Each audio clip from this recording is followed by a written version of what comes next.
Ya, sore ini saya memimpin rapat Satgas di tingkat pelaksana untuk menginventarisir apa-apa yang sudah dilakukan dan apa yang perlu dilakukan lebih lanjut.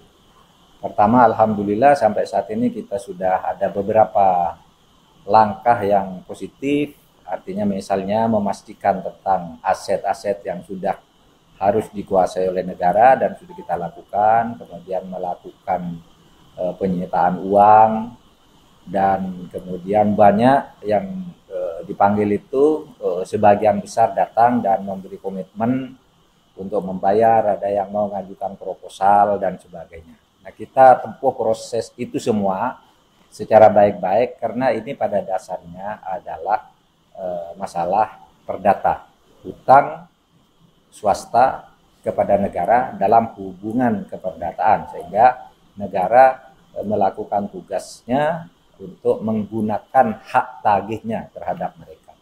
Nah, saudara, ini kita memang tekanannya perdata, tapi saya sudah dibekali dengan 2 kepres ya.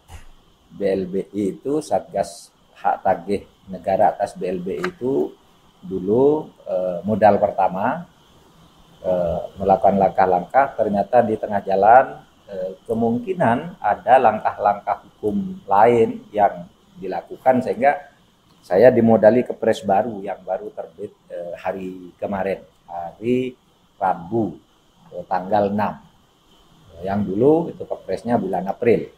Nah, ini semuanya nanti kalau menyangkut hak tagih negara mungkin akan melakukan penyitaan. Kalau sudah dipanggil, terus memberi keterangan, kemudian memastikan bahwa kita punya catatan utang, kok tidak mau menyelesaikan secara baik-baik, kita lakukan penyitaan. Ya, kita lakukan penyitaan. Mungkin juga ada masalah pidananya.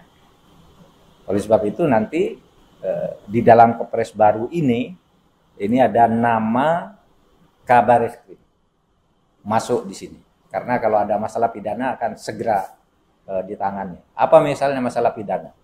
Tanah sudah diserahkan kepada negara secara sah, tiba-tiba dijual dengan dokumen palsu dan sebagainya, atau dengan cara apa diduduki, itu nanti pidana. Negara akan turun tangan, ada Bareskrim, ada Jamdatun, Kejaksaan Agung dan sebagainya.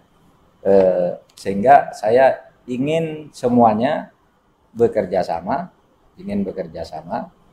untuk mengembalikan hutangnya ini kepada negara, karena negara sekarang membutuhkan untuk dikembalikan kepada rakyat, digunakan untuk kepentingan rakyat. Itu tugas negara, jangan main-main. Rakyat sekarang sedang susah, berkali-kali saya katakan.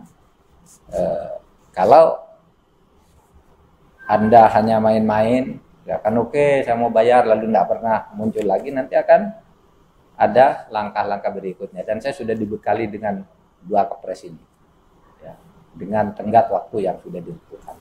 Selain itu juga di dalam kepres baru itu ada nama menteri baru, yaitu Pak Sofyan Djalil sebagai Menteri Pertanahan dan Tata Ruang, Agraria dan Tata Ruang, Kepala BPN.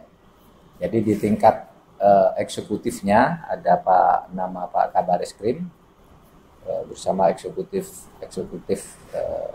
beberapa kementerian. Lalu di tingkat pengarahnya itu ada nama Pak Sofyan Djalil. Ini tadi kaitannya dengan kalau misalnya ada penyitaan terhadap tanah, misalnya ada orang menyerahkan tanah, sertifikatnya sudah agak rusak, aslinya kan ada di BPPN.